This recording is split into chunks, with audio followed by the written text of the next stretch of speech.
darle la bienvenida por primera vez a nuestro programa, es la primera vez que la vamos a entrevistar, a una de las nuevas diputadas del Frente Amplio, me refiero a Julieta Sierra, con quien estamos en comunicación a través de streaming. Buen día, Julieta, gracias por atendernos y bueno, es un gusto realizar y concretar esta conexión contigo por primera vez. Hola, bueno, muchas gracias por la invitación. ¿Se escucha bien ahí? Muy bien, se ve bien y se escucha bien. Contanos de ti un poquito, Julieta, para ilustrar a quienes nos están viendo. Bueno, yo soy diputada por primera vez desde febrero. No tengo experiencia legislativa. Soy diputada por el Frente Amplio, por el espacio 609. Estoy presidiendo la Comisión de Hacienda, también integrando la Comisión de Seguridad y la bicameral de lavados de activos. En ese sentido, mi impronta al iniciar esta legislatura y no teniendo experiencia era, bueno, meterme de lleno. Entonces, cada tema que voy presentando y que voy trabajando, además de prepararlo en equipo, trato de trabajarlo con la seriedad que la gente que nos pone en estos lugares merece. A veces se habla mucho del chisporroteo o de las confrontaciones en política, pero estoy para contribuir y para aportar. Es lo único que me interesa. ¿Y cómo te han resultado estos primeros meses parlamentarios? ¿Te sentís cómoda? Y bueno, de a rato me sigo sintiendo un poco sapo de otro pozo, no te voy a mentir, porque esto tiene todas sus lógicas y en general, al ser una de las más jóvenes, el promedio de edad es bastante alto, ya tienen todos sus mañas y sus formas, y no lo digo necesariamente con un tono despectivo, sino que ya hay una forma de manejarse que yo desconocía. Entonces trato de adaptarme sin dar por hecho de que porque hay cosas que antes no se hacían de una forma no quiere decir que ahora no deban hacerse. De hecho, la bancada en general se renovó muchísimo. Sí. 3/4 de la bancada es nueva, no estuvo antes. Entonces, eso tratarlo. Y tratar de utilizar la falta de experiencia legislativa como una ventaja. Obviamente tiene un montón de debilidades, pero usar las cosas que también tiene a favor, que es no traer mochilas cargadas de otros periodos, cierta contaminación de cómo manejarme, nada, tratar de ser lo más clara posible sin que esto termine absorbiendo a mí en una lógica de entre cuatro paredes. Ahí la conexión me parece con la gente hacia afuera es lo fundamental, es el ABC de estar acá adentro. Pienso yo que debe ayudar también el hecho de que se da la particularidad de que casi el 60% de la Cámara de Diputados está debutando. Entonces, bueno, son más los debutantes que los experientes y eso de alguna forma debe ayudar también a generar cierto equilibrio, ¿verdad? Sí, por supuesto que si fuéramos muy poquitos los que estamos ingresando por primera vez sería más difícil. Entonces, creo que hay una actitud proactiva, además ningún partido, ni el Frente Amplio ni la coalición republicana tiene mayoría en diputados, eso ya nos pone en un paraguas de tener que negociar y articular todo, que no es acá mano de yeso y se mandata y se vota y listo, sino que todo lleva la conversación con los otros partidos. Y eso por el contrario a lo que se dice o se escucha muchas veces de que es un problema no tener mayorías parlamentarias, para mí es una oportunidad y un mensaje de la ciudadanía de decir, bueno, acuerden, hablen entre ustedes porque si no ninguno va a lograr nada y acá necesitamos que el país funcione. Y creo que eso también se tiene que usar a favor. Por ejemplo, esta ley que vamos a hablar ahora de intereses y usura, que confío porque sé que se comparte el diagnóstico. El diagnóstico es objetivo. Ahora igual nos metemos. El diagnóstico es objetivo que tenés 1 millón de personas en el clearing. Y que ese 1 millón de personas, 670.000 personas están comprometidas, están en las peores calificaciones del Banco Central. Bueno, si el diagnóstico es objetivo, porque son los datos del Banco Central, no lo digo yo, Julieta Sierra, eh, busquemos la solución en conjunto. Y a no tener mayorías también implica buscar soluciones, negociar. Uno no se puede enamorar de sus ideas, tiene que estar abierto a recibir otras. En todo eso es que arrancamos ahora. Muy bien. ¿Y qué ambiente has encontrado? Bueno, ya compartir el Visión. diagnóstico no es un Ujú. punto menor, no es un punto menor porque ya partimos de la base que todos reconocemos el problema. Después, ahora estamos iniciando el proceso de discusión. Este proyecto lo presentó ahora la bancada del Frente Amplio, pero se ha trabajado por casi todos los partidos políticos hace 10 años por lo menos, en proyectos similares, con diferencias, pero que quieren atacar la problemática de la cantidad de personas que están en el clearing, que es un multiverso también súper heterogéneo y súper diverso. Entonces creo que ya compartir el diagnóstico y entender que hay que hacer algo es un excelente punto de partida para a la hora de discutir, estar más proclives a encontrar un acuerdo. ¿Y cuáles serían las propuestas más específicas de este proyecto? Bueno, para empezar, tiene 4 capítulos. Yo los Ajá. comento general y después, si querés, hacemos foco en Ujú. alguno puntual. Bien, El bien. primero habla de regular un poco más las tasas de interés, de bajar las tasas de interés de las casas de crédito. Nosotros consideramos que son muy altas. Actualmente la regulación del interés está en un tope máximo de un 55%. Y por mora, es decir, la tasa de interés, sin que necesariamente te atrases, puede ir hasta un 55%, y después por mora de un 80%. A nosotros nos parece que eso es muy alto, también son parámetros en los que Uruguay se ha quedado atrás, porque si nos paramos a mirar cómo se ha movido el mundo en este sentido, entendiendo que Uruguay no es una isla y que también hay que contemplar cómo han salido experiencias similares en otros lados, se han podido bajar. Entonces nosotros proponemos bajarla a un 35% a los intereses, hasta un 35%, no un 35%, hasta un Sí. 35%, y hasta un 60% las moras. Eso ya te bajaría 20 puntos el tope en el que una casa de crédito puede poner intereses en los diferentes créditos. Ese es el primer capítulo. El segundo capítulo lo que hace es la creación de un proceso judicial que está específico para deudores de bajos recursos, que muchas veces son deudores que por desinformación terminan aceptando cancelar su crédito, su deuda, por un importe mucho mayor al que deberían o al que por ley podrían reclamar, y porque no lo saben, y obviamente del otro lado quizás hay alguien a quien no le interese que la persona sepa que puede abonar por menos. Entonces esto es lo que hace la creación de un proceso judicial para que medie entre la casa de crédito y entre quien lo recibió.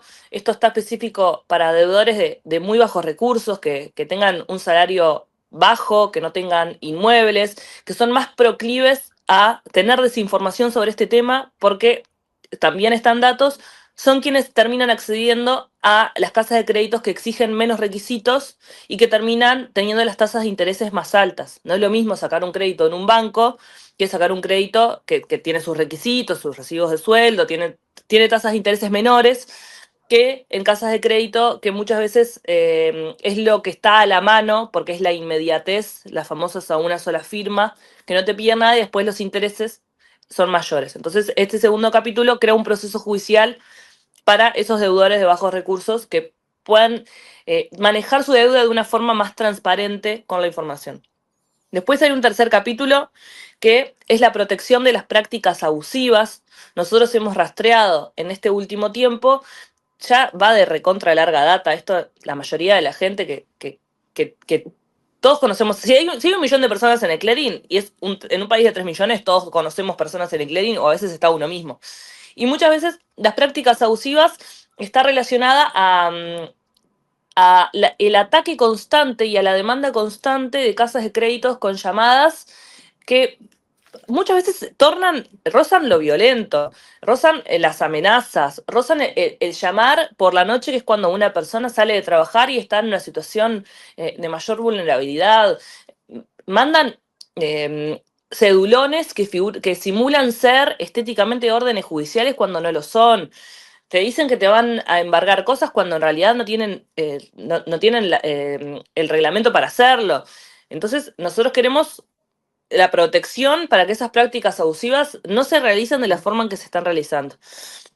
Y eso es que esté acompañado fundamentalmente con educación financiera, porque acá tenemos un debe como país con la educación financiera. Nosotros tenemos planes en ANEP, pero a mi entender está faltando muchísimo.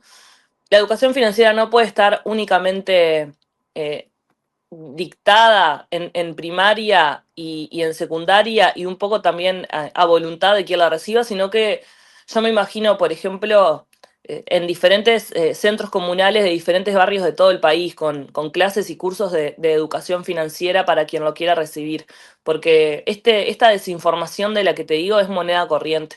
Y nosotros ahí, en un mundo que te llama todo el tiempo a estar consumiendo, consumiendo, consumiendo, hay cosas y hay derechos que las personas tienen que hay que saberlos, que hay que trabajarlos, que hay que educar sobre cómo se manejan el dinero y la economía familiar. Y tal, y Bien, después un cuarto capítulo sí, finalizando que regula, le da más potestad a esa unidad de defensa del consumidor respecto a las normativas del cumplimiento. Porque si este proyecto se aprueba, no se va a aprobar así como está porque ahora arranca toda una etapa de negociación, pero si este proyecto se aprueba, pero no tenés nada que te lo regule, ni nada que controle que realmente se cumpla, es un saludo a la bandera y no va a servir de nada. Entonces este cuarto capítulo le da más potestades a Unidad de Defensa del Consumidor del Ministerio de Economía y Finanzas para que pueda actuar con mayor celeridad, con mayores recursos, para poder efectivamente hacer cumplir todo lo anterior que dije. Julieta, aquí hay dos temas, ¿no? Sí, Por un lado, 1 millón de deudores en el Clarín, figurando en el Clarín. Por el otro lado, no solamente solucionar el tema de este millón, sino evitar que dentro de poco tiempo tengamos otro millón, por que no supuesto. serán los mismos, serán otros, pero terminamos teniendo el mismo problema. Yendo por partes, vinculado a tu proyecto, Manini Ríos, que es alguien que ha insistido con este tema también, menciona allí de que le parece bien tu propuesta, pero que ve que no están incluidos quienes son morosos con el Estado. ¿Eso es por alguna razón en particular? Eh, hoy, hoy te digo que sí. Esto reitero que es un proyecto borrador que quizás después que la Comisión de Hacienda reciba a todas las delegaciones que estén involucradas, esto cambia. O sea, yo estoy abierta a Bien, todo lo que sea bien. modificaciones. Hoy te digo que no está incluido porque consideramos de que las deudas que se encuentran con el Estado hay que verlas en cada organismo público, porque las tasas de intereses no son las mismas, muchas veces son menor.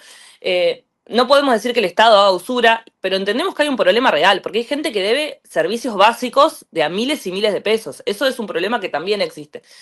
Hoy te digo que me parece que incluirlo en esta ley es contraproducente porque sería equiparar las casas de crédito con las deudas con el Estado, que creo que no tienen, no da lugar para compararlas, y que cada organismo, y ahí sí es una de las conversaciones que perfectamente la debería tener con Cabildo Abierto en el correr de esta discusión, de comprometernos, esto le estoy diciendo de algo a trabajar, no algo que ya haya iniciado, a que cada organismo público como ya lo ha hecho, pueda tener su propia campaña de convenios, de reestructuración, que ya se hace cada tanto, pero bueno, ver bien en qué está eso para hacer foco y que se haga con más fuerza. Esto obviamente lo tengo que hablar con cada organismo o tendrá que venir a la comisión a poder hablarlo.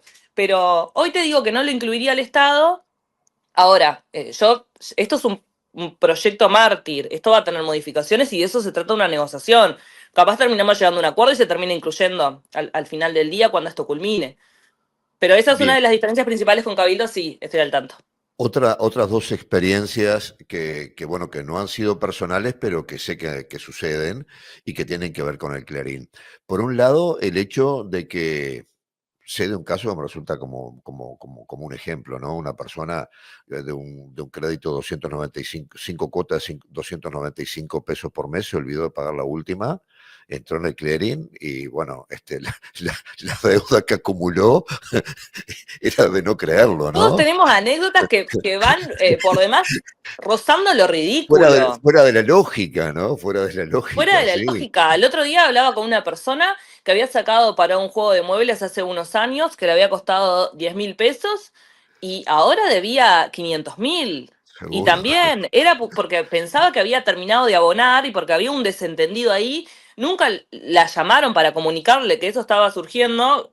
Quizás había una conveniencia del otro lado de que la persona Mm, no se enterara y entonces después fue a arreglar un crédito para comprar una casa, o había ahorrado, y le dijeron, tenés una deuda de 500.000 pesos, de hace 15 mm, años. mm. Entonces Bien. es Bien, ridículo muchas ese veces. tipo de situaciones, sumado al que estuvo en clearing, pagó la deuda Y si bien no quedó con deuda, le queda en su legajo personal de que estuvo en el Clarín. Y de repente estuvo en el Clarín por una deuda de 3.000 pesos, ¿no? Y de repente eso le implica que mañana no tenga acceso a un crédito de otro tipo por el simple hecho de haber pasado por el Clarín hace de repente 10 o 12 o 15 años atrás, ¿no? A lo que voy, este tipo de situaciones también de alguna forma puede ser parte de tu proyecto como para decir, bueno, también vamos a regular un poco para evitar digamos, el abuso de la amplitud que se tiene con el clearing en el momento de cobrar intereses por deudas risorias, digamos, y por el otro lado que a la persona no le quede de por vida un antecedente de repente por un ingreso al clearing que realmente fue casi que insignificante. Esas cosas también se pueden de alguna forma incluir dentro de la regulación para también proteger de repente a quienes no han sido grandes deudores y que en definitiva por un error o por un hecho circunstancial, porque muchas veces la gente no paga porque se quedó sin trabajo o porque tuvo una enfermedad en la familia o porque vaya a saber uno qué, y bueno, y sí, y se atrasan las cuotas, sí, a quien no, y Sí, también se atrasan el recibo de UTE, en el recibo de ATEL, y bueno, es parte de la vida misma, y más en un país como este que cada 15 o 20 años alguna crisis tenemos, ¿no? por Lo que, lo supuesto. que pasó, lo que pasó en la pandemia, dejó realmente un montón de gente damnificada que fue afectada en lo económico también, ¿no? Es Eso que también nosotros, se puede incluir sí, en todo sí, sí, esto, ¿sí? eso tenemos que estudiarlo bien porque obviamente un proyecto así hay que trabajarlo con mucha Mm, seriedad. Muchas veces las personas pueden estar limpias, por llamarlo de alguna forma, de la mancha que deja el clearing y no se hace con la celeridad que eso debería hacerse o simplemente no se hace y ahí hay que controlar y regular que sea como corresponde. Es lo que tú decías. Acá un deudor no es una persona. La mayoría de la gente no es que no paga porque no quiere. Porque ¿por qué te vas a comer este garrón de tener una mancha de sí. por vida? Ujú. Sino que es porque no pueden. En la pandemia los créditos aumentaron muchísimo la solicitud de crédito. ¿Te pasa que te quedaste sin trabajo, se te enfermó una hija, tuviste que hacer una compra de urgente, no sé, se te rompió el calefón, que es lo que te da agua caliente, y tuviste que sacar un crédito para comprar un calefón, porque tenés niños y es de primera necesidad? Bañarse con agua caliente en invierno no es un privilegio, debería ser un Seguro, derecho. Hay un seguro. montón de cosas. Entonces, para empezar, a mí lo que me pasa con esto, y creo que es algo que nos juega a favor, es que la gente entiende que esto es un problema. Porque en un momento cuando arrancamos esta discusión, yo tenía miedo de que no calara en el sentido de, bueno, quieren perdonar o quieren, porque acá no se está perdonando a nadie, se está buscando que los intereses se bajen o que haya un proceso de reestructuración. Pero hay una sensibilidad tan grande con este tema que todos, en cierta forma, nos sentimos afectados, porque si no somos nosotros, es un hermano, es un primo, es un amigo, es nosotros saliendo de garantía para otra persona. Entonces, creo que hay una sensibilidad enorme, creo que esa sensibilidad redobla el esfuerzo, que sea un trabajo con seriedad, que tenga efectos reales, que sea algo real que termine teniendo realmente consonancia, porque es un problema y también es un problema cultural, es un problema de esto, de una sociedad que todo el tiempo te está pidiendo que consumas más y mejor calidad y es una bola que no termina. Por eso me parece que atarlo a la educación financiera es fundamental.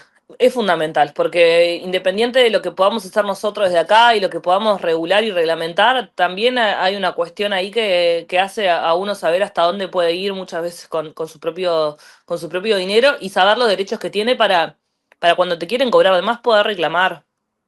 Bien, Julieta, ha sido nuestra primera charla, ha sido muy interesante, seguramente vamos a tener otras durante este periodo de gobierno y también, ¿por qué no, en el futuro?